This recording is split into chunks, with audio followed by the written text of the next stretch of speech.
So your dog has digestion problems, meaning probably poop problems. He doesn't poop out straight. All the poop doesn't come out at once.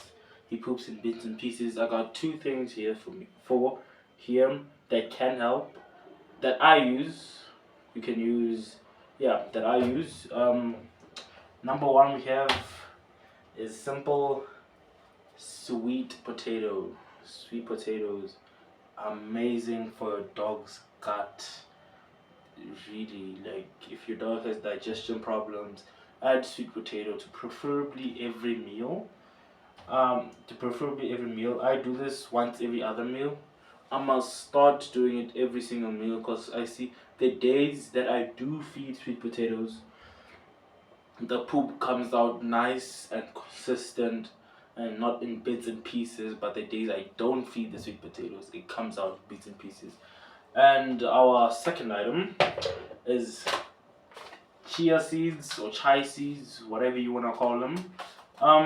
There are two ways you can feed chai seeds. You can feed them dry, just like this, and pour them and add them into your dog's meal, or you can hydrate them for 24 hours, which I normally do. I normally hydrate them for 24 hours, and then I add them to my dog's meal. Chai seeds are great also for gut health. You can use canned pumpkin, but where I am, I cannot access canned pumpkin, so I'm using number two, some chai seeds. Usually, I give him roughly a 1 tablespoon per meal. 1 tablespoon per meal. And something else you can add, like more like you should add, is an egg. An egg is your first protein. You should probably add this in every meal. I add the chai seeds in every single meal. The reason I use hydrated because it's easier for your dog to digest. There's no really nutrition wise, there's no difference. It's just the hydrated one is easier to digest. Yeah, an egg, your first protein. There are three ways that you can feed your dog an egg. One is you can feed it raw, perfectly fine. And two, you can feed it poached, and three, you can feed it full boiled. I usually feed it poached, but today it is not poached, it is pretty hard boiled. As you can see, it's pretty hard boiled. It's not what I wanted, but yeah, so this is basically his meal for tonight.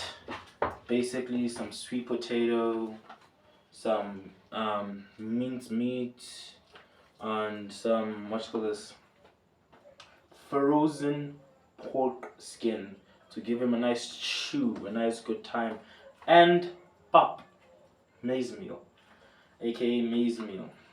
In another video, I'll explain why pop is in here, but that's basically his meal for today. Remember, if your dog's having digestion problems, poop problems, you see the poop is not where you want it to be, it's not doing what you want it to do a bit of research. One of the first things gonna come up is sweet potatoes to add. You should probably add this in every meal that you give your dog. You don't even necessarily have to feed it raw. You could just add this as a topper. Remember, guys, I am not a specialist. I just been doing this for a while actually, and I've done my research. If you guys do yours in just a matter of a month, you could be an expert. You could be an expert of what to feed your dog, when to feed your dog, what your dog needs, and when it needs it. So that this is his meal for today. I know it looks disgusting to the human eye, but to him it's gonna taste just amazing. So guys, keep taking care of your dogs and don't forget to like, subscribe, and tune in for more videos like this. I'll see you guys on the next one. Okay, so we're about to feed him the meal. His meal for the day. He's gonna eat good. As you can see, he's happy. He's ready. Go on, eat up, boy. Let me take this prong collar off as he's eating. You harass your dog as he eats. You harass him at all times to basically desensitize him and all of that, to have a good dog and not super reactive. at all times. I'm gonna take off the prom color because I do not want him to sleep with it. Yeah, we were doing a bit of working today, so his plate is full. Yes, just wonderful.